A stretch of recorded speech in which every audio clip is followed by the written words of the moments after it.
Hello guys, അപ്പോൾ ഒരുപാട് നാളുകൾക്ക് ശേഷം ഞാൻ എൻ്റെ കൂട്ടുകാരിയെ കാണാൻ പോയതാണ്. അവളുടെ വീടിൻ്റെ കീഴ്ത്താമസമായിരുന്നു. അപ്പോൾ അതിന് എന്നെ വിളിച്ചിട്ടുണ്ടായിരുന്നു. അപ്പോൾ ഇതാണ് അവരുടെ വീട്. അപ്പം എല്ലാം ഞങ്ങളെ വീട് ഫുള്ള് കാണിച്ചു കേട്ടോ. നല്ല ഓപ്പൺ കിച്ചനാണ്, എനിക്ക് ഒരുപാട് ഇഷ്ടപ്പെട്ടു. പിന്നെ ഒരു ഹോള് നല്ല ഭംഗിയുണ്ട്. ഇപ്പോഴത്തെ നമ്മുടെ മോഡേൺ ടെക്നോളജി രീതിയിൽ നല്ലൊരു കോർട്ട്യാർഡ് പോലുണ്ട്.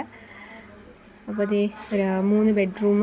അവൾ എനിക്കിന്ന് ഒരുപാട് നാളുകൾക്ക് ശേഷമാണ് കണ്ടത്. ഇത് വേറൊരു കൂട്ടുകാരി. ഞാനും പൊന്നൂസും കൂടാണ് വന്നത്. ഇത് കിച്ചണ് നല്ല ഭംഗിയുണ്ട് കേട്ടോ. ഇപ്പോഴത്തെ വെസ്റ്റേൺ സ്റ്റൈലിൽ അവരുടെ വീടിൻ്റെ ഫ്രണ്ട് വശം. അപ്പോൾ ഒരുപാട് നാളുകൾക്ക് ശേഷം അപ്പോൾ അതിന് നമ്മളിത് കഴിക്കാനായിട്ട് പോവുകയാണേ. മസാല ദോശ, കപ്പ, മീൻകറി, ബിരിയാണിയൊക്കെ ഉണ്ടായിരുന്നേ. അപ്പോൾ ഞാനും പൊന്നൂസിന് ബിരിയാണി മതിയെന്ന് പറഞ്ഞു. അപ്പോൾ ഞാനും അതാണ് മേടിച്ചത്, ബിരിയാണിയും കറിയും മേടിച്ചത്. പിന്നെ ഒരു ചെറിയ ചായക്കടയുടെയൊക്കെ ഒരു സെറ്റപ്പ് കൊടുത്തിട്ടുണ്ടായിരുന്നേ. അപ്പോൾ ബിരിയാണി മേടിച്ചു, കറിയും മേടിച്ചു. പിന്നെ ഒരു കുഞ്ഞ് ചായക്കടയുടെയൊക്കെ സെറ്റപ്പ് കണ്ടു. നല്ല ഭംഗിയായിരുന്നു ചായക്കടയെന്നൊക്കെ പറഞ്ഞ്. അപ്പം അങ്ങനെ ഞങ്ങൾ ഫുഡൊക്കെ കഴിച്ചു. അതിന് ശേഷം ഐസ്ക്രീമും ഉണ്ടായിരുന്നേ, അതും കഴിച്ചു. നമ്മുടെ പൊന്നൂസ് ഫുഡ് കഴിച്ചുകൊണ്ടിരിക്കുവാണ് കേട്ടോ. അപ്പം അതിന് ശേഷം ഞങ്ങൾ തിരിച്ചു പോയി. അപ്പോൾ അത്രേ ഉള്ളൂ. Bye, see U.